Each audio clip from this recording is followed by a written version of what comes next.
Bienvenue à cette troisième rencontre de l'IAUR. Je m'appelle Gilbert Gauthier, je suis le directeur de l'Institut d'aménagement et d'urbanisme de Rennes. Je vais me contenter d'animer cette journée avec Florent Bourges, que je vous présenterai tout à l'heure, qui est étudiant.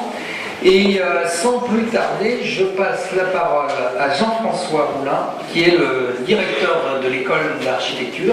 Il nous accueille, non pas dans ses murs, mais quand même un petit peu dans ses murs, puisque un certain nombre de commissions de travail se dérouleront à l'école d'architecture.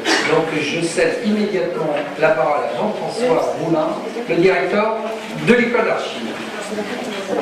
Merci. Vous m'entendez? C'est bon? C'est bon, vous m'entendez? Donc, merci Gilbert. Effectivement, je suis très heureux que vous accueillir pour cette troisième rencontre de l'Institut d'aménagement et d'urbanisme de Rennes, organisée cette année par l'École nationale supérieure d'architecture de Bretagne, que j'ai l'honneur de diriger. Alors, c'est toujours un peu étonnant d'accueillir un public comme le nôtre dans un établissement qui n'est pas le sien. Ce qui pose d'ailleurs des problèmes d'équipement. L'école n'a pas d'amphithéâtre suffisamment grand pour nous héberger tous.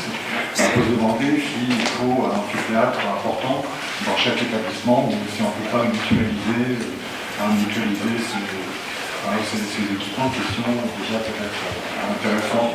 En introduction, je ne développerai pas plus. Il y a une partie du Louvre dans mes propos. Donc l'IAUR, j'ai vraiment le plaisir de le rappeler, c'est un groupement d'intérêt scientifique qui met en commun, qui rassemble les forces de Rennes 2, d'un INSA Rennes. Je pense qu'il faut que tu parles plus fort, parce qu'il y a un problème. Plus près du micro peut-être? Ouais. Voilà. Alors, donc, de l'INSA de Rennes, de Sciences Po Rennes et de l'École nationale supérieure d'architecture.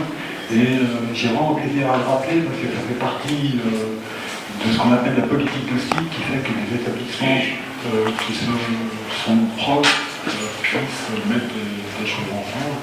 Et effectivement, je remercie l'EPSE de nous accueillir, de nous accueillir ce matin parce que nous sommes effectivement. Alors les propos que je vais dire maintenant, qui sont un peu introductifs pour moi, vis-à-vis du thème qui nous réunit, tiennent pas mal à une discussion avec un soir comme ça dans un lieu qui existait provisoirement à Rennes, qui était l'Université Foraine, à Pasteur, et des discussions très informelles avec Jean-Pascal, que je remercie d'avoir pris un bon moment pour discuter ensemble, pour préparer cette introduction. Et je signale d'abord pour vous remercier, et aussi parce que ça montre encore une fois comment mettre ensemble, et la discussion permet effectivement d'enrichir les points de vue, qui est un des projets de l'IAUR. Donc notre thème, c'est penser les équipements de demain. Et la question que je me pose, un peu dans un mode de pensée que Peirce appelait l'impulsion, c'est mais est-ce que les équipements de demain existeront encore? Est-ce qu'on aura encore besoin d'équipements? Je me pose la question parce que je me dis que si c'est vivre ensemble pour lequel nous nous battons tous depuis fort longtemps, depuis toujours finalement, il y a toujours eu cette question sociale à poser. Si l'être ensemble existe, si le développement des richesses est tel, effectivement, est-ce qu'on a encore besoin d'équipement? Je crois que c'est assez paradoxal comme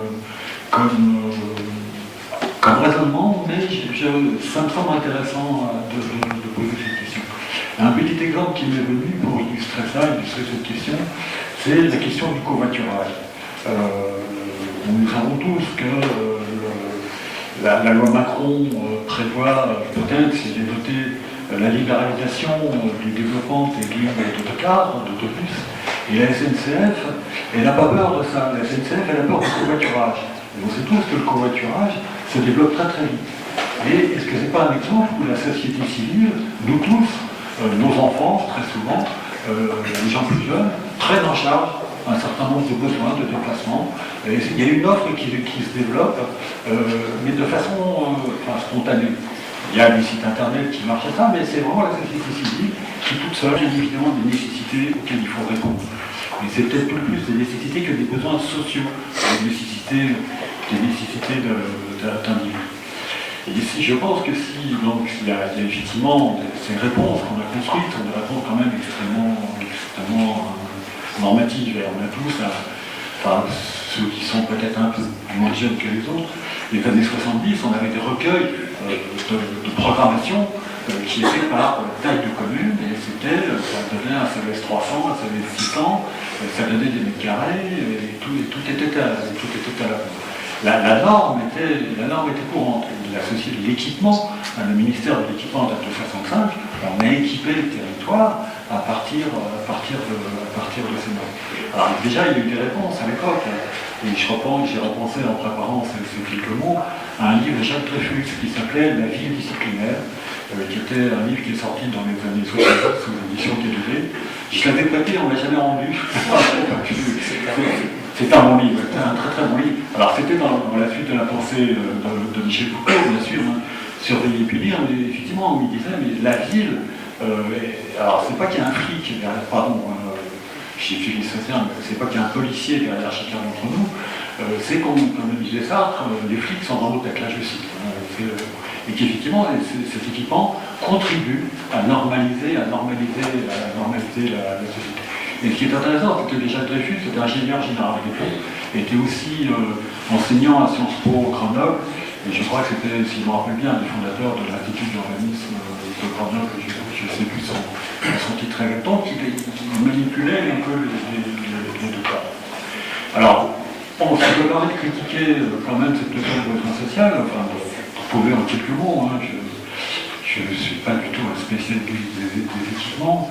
Je me demande, parce qu'on aura toujours besoin, donc pour être ensemble, on aura toujours besoin d'espace, de lieu pour ça. Donc peut-être qu'on peut aussi raisonner en termes de besoins spatial, et pas seulement en termes de besoins sociaux. C'est-à-dire besoin d'espace qui permettent effectivement cet être ensemble, ce vivre ensemble, de se rencontrer à la fois parce qu'on est auto-organisé, ou parce qu'on peut offrir qui a un concert, qui a une très grande galette des robes au quartier, c'est des activités que nous connaissons. Et peut-être encore une référence pour illustrer mon propos, parce que ce besoin, il faut penser en termes de boîte blanche, de boîte nue, de parallélépipède qui serait là et qu'on utiliserait. Je pense qu'il faut que ce soit plus riche que ça. Et il y a un article qui a été écrit par Valérie Didlon dans une revue, qui n'est pas un peu plus qu'une revue, qui est un recueil régulier de textes qui sortent, qui était, j'ai un trou de mémoire, enfin j'ai écrit que c'était dans l'Inde, j'ai pas eu le temps de vérifier, c'est ou dans Triplicate, ou dans l'Inde, qui sont de revues plutôt de l'architecte. Et Valérie Didlon réfléchit sur l'école d'architecture de Nantes, hein, cette école d'architecture de Jean-Philippe Vassal et Anne Lacaton. Il y a des espaces non attribués, des espaces que les étudiants doivent pouvoir occuper. Et ces espaces, on constate qu'ils le sont très très peu. Alors, il y a des problèmes fonctionnels. Et je ne vais pas me lancer dans une critique de l'école, c'est un très beau bâtiment, quelque part, qui est extrêmement bien situé, qui permet à l'école de faire beaucoup de choses, et tant mieux pour nous. Mais effectivement, ce que dit Valérie Didlon, c'est que ces espaces n'ont pas la richesse architecturale qui leur permettrait de générer de l'usage. Et donc, quand je parle de besoins spatiaux, ce n'est pas effectivement des mètres carrés nus, vierges, c'est des mètres carrés riches qui permettent de générer aussi l'occupation et l'usage. Alors vous allez vous dire, mais bon, il est directeur de l'école d'architecture, il plaide pour que les architectes aient du boulot. Oui, bien sûr, mais non, pas ici, ailleurs. Bien évidemment, je vais voir le Crédit Agricole, tous les promoteurs en disant les architectes doivent avoir leur nom sur tous les panneaux. On ne vend pas des livres sans qu'il y ait les noms des auteurs dessus. Et c'est comme ça qu'on vend du bâtiment. Il n'y a pas les noms des architectes. Et s'il y avait les noms des architectes, au moins ça servirait mieux, à mon avis, que le responsabilité. Ce que je pense, c'est que l'architecture, c'est pas seulement une discipline du faire, de l'action. C'est aussi une discipline qui permet de regarder le monde et de le critiquer. Et si je crois, je vais m'arrêter là-dessus pour laisser la parole à Catherine Guy, mais je crois que c'est important pour nous tous de voir l'architecture comme ça, Comme les sciences pour l'ingénieur peuvent aussi être ça, et bien évidemment Sciences Po et toutes ces disciplines qui nous réunissent ici. Voilà, je vous remercie.